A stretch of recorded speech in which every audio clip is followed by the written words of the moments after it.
Hello dear future officer, स्वागत है आप सभी का। तो यहाँ पे दिया हुआ स्टेप बाय स्टेप आप किस तरीके से वेबसाइट पे जाके इन क्वेश्चंस को पीडीएफ फॉर्मेट में हिंदी और इंग्लिश दोनों में डाउनलोड कर सकते हैं। क्वेश्चन नंबर 1 में हमें 5 करंट्स दिए गए हैं जो कोल्ड करंट और हॉट करंट होते हैं। उस तरीके से हमें बताना है कि इनमें से कौन से जो है वो कोल्ड करंट है, यानी कि ठंडी धाराएं हैं। 5 ऑप्शंस हैं: हम्बोल्ट, ब्राजीलियन, लेब्राडोर, बेंगुला, कुरेशियो। अगर हम कुरेशियो को देखते हैं ना, तो क्लियरली हमें सभी को पता है कि कुरेशियो जो है वो वार्म करंट है, इक्वेटर से शुरू होके आगे पोल की तरफ जाता है। ये देखो करंट वगैरह तो हम लोग ना एनसीईआरटी जब पढ़ते हैं तो 7th क्लास में ही हम लोग देख लेते हैं, ठीक है। 5वां गलत, तो ऑप्शन नंबर डी हमारा सही हो गया।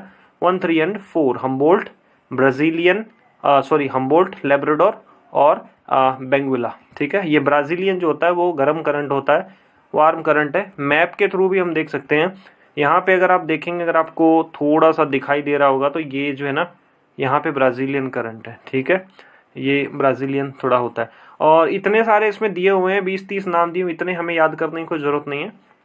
बेसिकली जो नॉर्मल जो करंट्स हैं वो हमें पता होनी चाहिए, जैसे गल्फ स्ट्रीम है, लेब्राडोर है, कैलिफोर्निया है, ओगेलस है, कैनरीज हैं, ठीक है। फिर इक्वेटोरियल करंट हैं, ये सब हमें पता होना चाहिए, जो बेसिक है 5-10। बाकी तो इतना सारा तो याद करना वो ह्यूमनली पॉसिबल नहीं है, ठीक है। चलो क्वेश्चन नंबर 2 देखते हैं। क्वेश्चन नंबर 2 में देख दिया है कि जो फाइनेंस कमीशन है, फाइनेंस कमीशन जैसा कि हमें पता है कि डिटरमाइन करता है जो रेवेन्यू होता है उसको सेंटर और स्टेट के बीच में किस तरीके से डिवाइड किया जाए, ठीक है। तो अब हमें बताना है कि 15th फाइनेंस कमीशन ने जो अभी भी बना था, ठीक है, जो फॉर्मर हमारे रेवेन्यू सेक्रेटरी जो थे उनकी अध्यक्षता में जो बना हुआ है, ठीक है, उनकी वो बताना है हमें। तो इसमें बताना है कि 15th फाइनेंस कमीशन ने ये रेवेन्यू के डेवोल्यूशन के लिए कौन कौन से क्राइटेरिया को फॉलो किया है। Area of the state, forest cover, tax effort, population 1971 के बेसिस पे, पॉपुलेशन 2011 के बेसिस पे, ठीक है। 5 हमें दिए। देखो ये पॉपुलेशन वाला जहाँ पे आपको 4th और 5th दिख रहा है ऑप्शन, इसको लेके बहुत विवाद हुआ था। साउथर्न स्टेट जो है वो बोल रहे थे कि 1971 के बेसिस पे जो पॉपुलेशन है उसको आप काउंट कर लिए। नॉर्दर्न स्टेट हैं जैसे कि यूपी, बिहार है, वो बोल रहे थे 2011 के पॉपुलेशन आप जो है वो काउंट करिए। अल्टीमेटली ये देखा गया कि 2011 की पॉपुलेशन को मेजर किया गया, मतलब बेसिस बनाया गया, 1971 वाली को नहीं।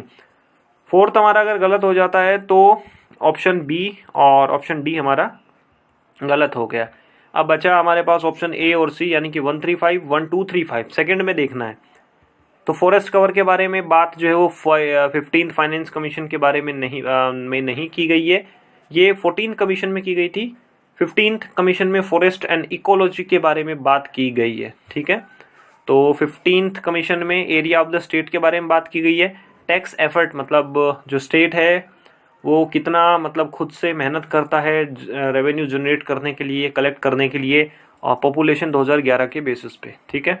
तो यहाँ पे हम लोग देख सकते हैं क्राइटेरिया। इनकम डिस्टेंस को सबसे ज़्यादा मिला हुआ है वेटेज 45%, पॉपुलेशन 2011 वाली को 15, फिर एरिया को 15, फॉरेस्ट इकोलॉजी को 10, डेमोग्राफिक परफॉर्मेंस को 12.5, टैक्स एफर्ट को 2.5%, ठीक है।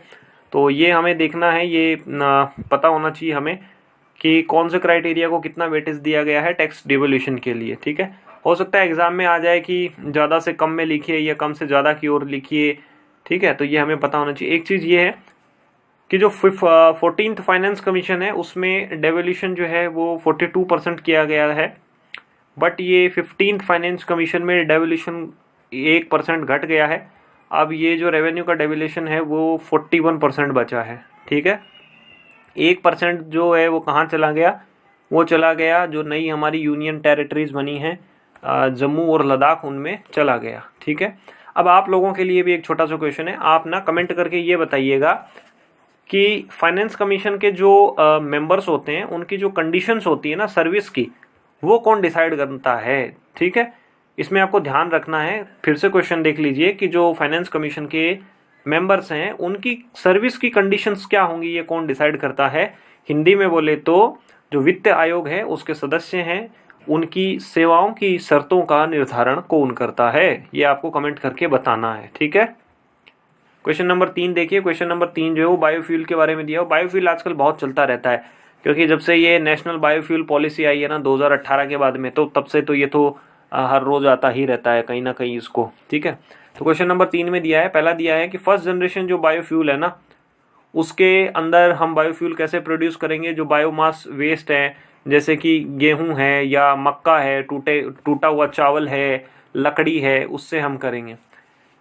सेकंड दिया है कि जो थर्ड जनरेशन जो बायोफ्यूल है ना, उसमें क्या करेंगे, ये जो एल्गाई है, एल्गाई से क्या करेंगे, इसको जेनेटिकली जो मॉडिफाइड एल्गाई है ना, उसको हम जो है वो यूज करेंगे, ठीक है। थर्ड दिया हुआ है कि 2018 वाली जो बायोफ्यूल की जो पॉलिसी है, उसमें ये दिया गया है कि 2030 तक हम क्या करेंगे, 2030 तक हम ऐसा कुछ करेंगे कि पेट्रोल के अंदर एटलीस्ट 20% एथेनॉल जो है हम मिक्स कर सकते हैं, कर पाए, ठीक है। ये देखना है हमें। तो तीसरा स्टेटमेंट देखो इसमें सही है, पहला स्टेटमेंट जो है ना वो गलत है। पहला स्टेटमेंट इसलिए गलत है कि ये जो फर्स्ट जनरेशन जो है ना बायोफ्यूल, इसमें गेहूं, ये चावल मतलब ब्रोकन राइस, कॉर्न, ठीक है, ये इस तरीके से हम बनाएंगे बायोफ्यूल। लकड़ी वाला जो है ना, लकड़ी हो गया या फिर हस्क हो गया, इन सब से जो बायोफ्यूल है वो हम सेकंड जनरेशन के बायोफ्यूल बनाएंगे। फिर थर्ड जनरेशन के बायोफ्यूल होते हैं, फिर जो है वो फोर्थ जनरेशन के बायोफ्यूल होते हैं।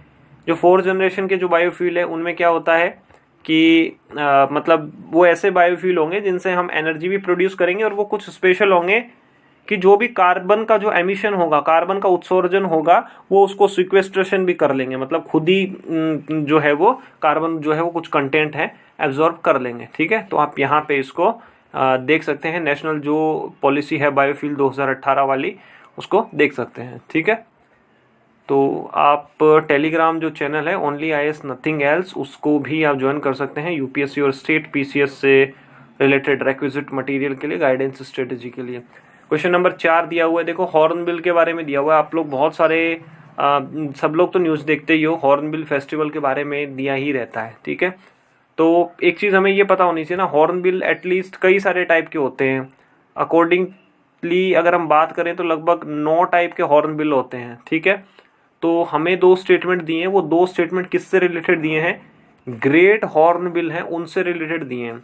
अब देखो इसमें पहला स्टेटमेंट दिया है कि ये जो ग्रेट हॉर्नबिल है ना, ये सिर्फ नॉर्थ ईस्ट इंडिया, उत्तर पूर्वी जो भारत है उसी के अंदर पाए जाते हैं।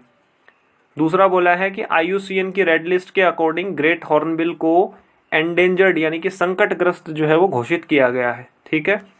अब हमें बताना है कि कौन सा इनकरेक्ट है।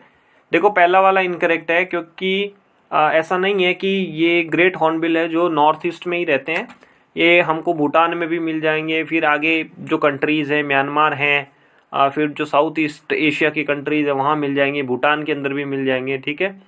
सेकंड जो है ना, ग्रेट हॉर्नबिल को एंडेंजर्ड नहीं, इनको वल्नरेबल का दर्जा मिला हुआ है, ठीक है।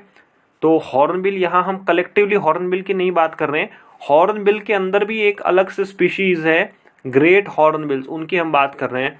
तो हमें पूछा है कि इनमें से कौन सा इनकरेक्ट है, तो दोनों ही जो हैं हमारे इनकरेक्ट हो गए, मतलब बोथ 1 and 2 आर इनकरेक्ट, ठीक है।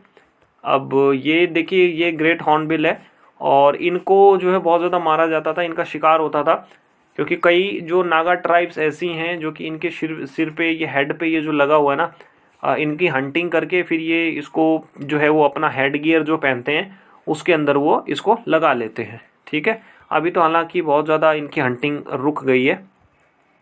प्रज्ञान टेस्ट होने वाला है, 14 तारीख को है, अपना GS मॉक रजिस्टर कर लीजिए, बहुत जल्दी ये टेस्ट होने वाला है, ठीक है।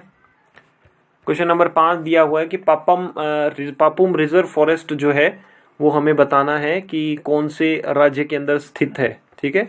अरुणाचल, मणिपुर, मिजोरम, नागालैंड। देखो इस तरीके का जो है वो क्वेश्चन हो सकता है कि आ जाए, क्योंकि रीज़न ये है कि कई बार आ जाता है, जैसे कि शायद 2018 में ही क्वेश्चन आया था कि जो पक्के टाइगर रिजर्व है वो कहाँ पे है, तो पक्के टाइगर रिजर्व जो है वो अरुणाचल प्रदेश में है, ठीक है।